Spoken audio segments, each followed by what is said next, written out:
Salman Shah. Manna is the best. আম্মা জান চোখের মনি আম্মা জান। আম্মা জান ছবির ভিতরে যে আম্মা জান আপনাকে বড় সাহেব টাকা দেন, আম্মা জান ও আম্মা জান কথা কর নাকি আম্মা জান, তোমারে বড় সাহেব কি জানি করছে, এ বড় সাহেব তুই আমার আম্মা জান রে কি করছস, এটা এই কিন্তু ভাই প্যাটের ছুরিটা ঘুরা দেই, ওই ছেলেটাই আমি। আমার সবচেয়ে পপুলার ছবি হলো আম্মা জান।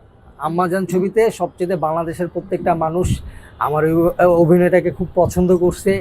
আমার যখন আমার আম্মা জানকে রেপ করে তখন যে আমি যেই কান্নার অভিনয়টা করছি, এই কারণে সবাই আমাকে খুব বলছে যে সোহেল তুমি খুব ভালো অভিনয় করো। আম্মাজান সিনেমায় তো মান্না ভাই ছিলেন। জি জি মান্না ভাইয়ের সাথে কেমন সম্পর্ক ছিল আপনার? খুবই ভালো সম্পর্ক ছিল। এমনকি মান্না ভাইয়ার এরপরে যে লাল বাদশা ছবিটা করছো না নিজের টাকার, উনি নিজে আমাকে বলছে সোহেল তুই আমার ছবির ভিতরে আমার ছোটকালের অভিনয় করবে। কি কারণে? আমার যে অভিনয়টা, আমার যে ভিতর থেকে যে আমার অভিনয়টা আমি আনি, এটা বাস্তব অভিনয় তুই করতে পারো। আর আমার মান্না ভাইয়ের অভিনয় একবার শুধু বলতো, ওই একবার বললেই আমি এক টেক ওকে। আমি সালমান শাহ ছোটকালের অভিনয় করছি, মান্না ভাইয়া, জসিম, আলমগীর, রিয়াজ, শাকিল খান, সাকিব খান। সালমান শাহর সাথে চাচুর সাথে প্রথম ছবি করছি বিচার হবে, ওটার ভিতরে সালমান শাহর ভাতিজা থাকি, আর আমার খালা থাকে হলো শাবনূর ওই ছবির ভিতরে। তারপর স্বপ্নের নায়ক ছবি করছি, স্বপ্নের নায়কের ভিতরে এটার ভিতরে আমার ডাবল পার্ট ছিলাম, কিন্তু সালমান শাহ মারা যাওয়ার কারণে আমির খানকে এই ছবিতে ঢুকায়, এই কারণে আমি আর কি সিঙ্গেল অভিনয় করছি। পরে আরেকটা ছেলেকে আর কি এই ছবির ভিতরে অভিনয় করেছি। এই দুটো ছবি করতে পারছি সালমান শাহর সাথে। সালমান শাহ খুবই ভালো ছিল, সবার সাথে মিশুক ছিল। আমি হোতাপাড়া শুটিং করার জন্য গেছি, আমরা 1.5 মাস ছিলাম বিচার হবে ছবির ভিতরে।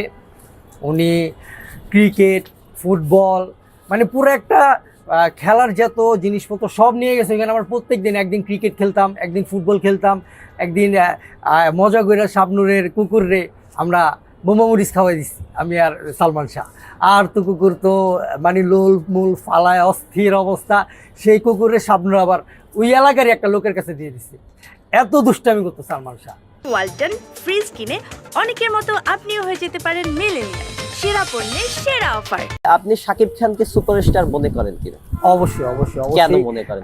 ও যেহেতু এখন আর আমাদের ওকে টক্কর দেওয়ার মতো সেরকম হিরো নাই।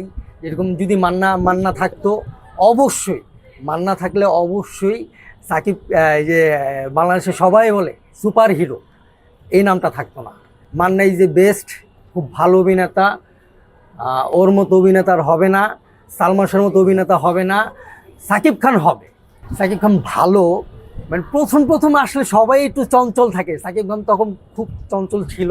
তো দেখা গেলো যে শুটিংয়ের কথা বললা, আর দেলাওয়ার জাহান জন্টুর ছবি আমাদের ফিল্ম ইন্ডাস্ট্রিজের ভিতরে উনি খুব বড় একটা ডাইরেক্টর।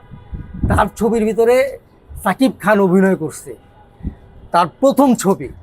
তো অবশ্যই অনেক বকা খাইতো, মুনমুনও মাঝে মধ্যে একটু বকা দিত। দেখা গেলো যে আস্তে আস্তে ও স্টার হয়েছে, অভিনয় শিখেই তো স্টার হয়েছে। সাকিব খানের সাথে গোলাম ছবি, ওর প্রথম ছবি হলো গোলাম, তারপরে করছি বিষবরা নাকি। আমার শেষ ছবি ছিল ফেরদৌস ভাইয়ের সাথে এক কাপ চা। ফেরদৌস ভাই বলছিল যে আমার এই ছবিতে একটা 4টা ছেলে স্টুডেন্ট, ওই ছবিতে একটু অভিনয় কর। এই কারণে আর কি আমার লাস্ট ছবি। তখনই আমি ছবির থেকে বের হয়ে গেছি, আগেই আমি ছবির থেকে বের হয়ে গেছি। চাই আমরা যে ভালো ছবি হোক, মাধুর্য ছবি হোক, সবাই দেখতে পারে, এটাই দোয়া করি, এটাই আমার কথা।